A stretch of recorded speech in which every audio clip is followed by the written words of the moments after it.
Hello guys, അപ്പോൾ നമ്മൾ ഇന്ന് 3 പേരും കൂടെ പോണത് ചച്ചുവിൻ്റെ സ്കൂളിലേക്കാണ്.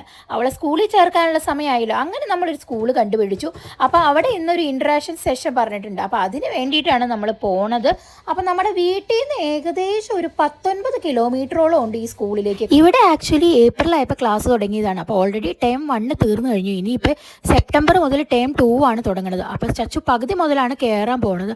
അപ്പോൾ നമുക്ക് ഇവിടെ അടുത്തുള്ള സ്കൂളുകളിലൊന്നും അവളെ ചേർക്കാൻ പറ്റിയില്ല. അതേപോലെ തന്നെ നമ്മൾ ഇന്ത്യൻ സ്കൂളിൽ ട്രൈ ചെയ്തായിരുന്നു. ഇന്ത്യൻ സ്കൂളിലും അവളെ ചേർക്കാൻ പറ്റിയില്ല. കാരണം അവൾ കനേഡിയൻ സിറ്റിസൺഷിപ്പ് ഉള്ളതാണല്ലോ. അവൾക്ക് അതുകൊണ്ട് ഇൻ്റർനാഷണൽ സ്കൂളിലാണ് ചേരാൻ പറ്റുള്ളൂ. അല്ലെങ്കിൽ പിന്നെ വല്ല റെക്കമെൻഡേഷൻസും ഒക്കെ വേണം. പിന്നെ ഒരു ഓപ്ഷൻ ഉള്ളത് അവൾ KG2 ഡയറക്റ്റ് ആയിട്ട് നെക്സ്റ്റ് ഇയറിൽ ചേർക്കാനുള്ളത്. പിന്നെ അവൾ ആദ്യമായിട്ട് സ്കൂളിൽ പോകണതല്ലേ. അപ്പോൾ അതുകൊണ്ട് തന്നെ അവളുടെ KG1 മിസ്സാക്കാൻ ഞങ്ങൾക്ക് താല്പര്യം ഉണ്ടായിരുന്നില്ല. അപ്പോൾ അതുകൊണ്ട് ഞങ്ങൾ വിചാരിച്ചു അവളുടെ ഒരു ടൈം കഴിഞ്ഞു പോയാലും അവൾക്ക് സെക്കൻഡ് ടൈം മുതൽ കയറാമെന്ന് വിചാരിച്ചിട്ടാണ് നമ്മൾ ഇങ്ങോട്ട് പോകുന്നത്. അങ്ങനെ നമ്മുടെ ഇൻ്റർവ്യൂ ഒക്കെ കഴിഞ്ഞു. ചച്ചു സെലക്റ്റായി. അവർ ചോദിച്ച ചോദ്യങ്ങൾക്കൊക്കെ ചച്ചു ആൻസർ പറഞ്ഞു.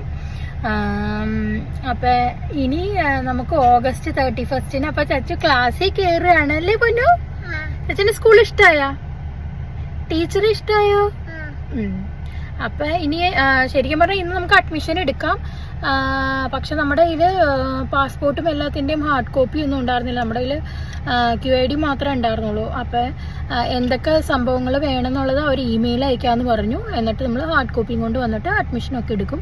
അപ്പം ഇനി വളരെ കുറച്ച് ദിവസമേ ഉള്ളൂ. ഒരാഴ്ച പോലും തികച്ചില്ല. ചച്ചു അങ്ങനെ സ്കൂളിലേക്ക് പോകാൻ പോവാണ്. ചച്ചു, ആർ യു ഹാപ്പി? അപ്പം ഇനി ചച്ചു സ്കൂളിൽ പോണ വിശേഷങ്ങളും കാര്യങ്ങളും ഒക്കെ നമ്മൾ വേറൊരു വീഡിയോയിൽ ചെയ്യുന്നതാണ്. അപ്പം അതുവരെ ബൈ.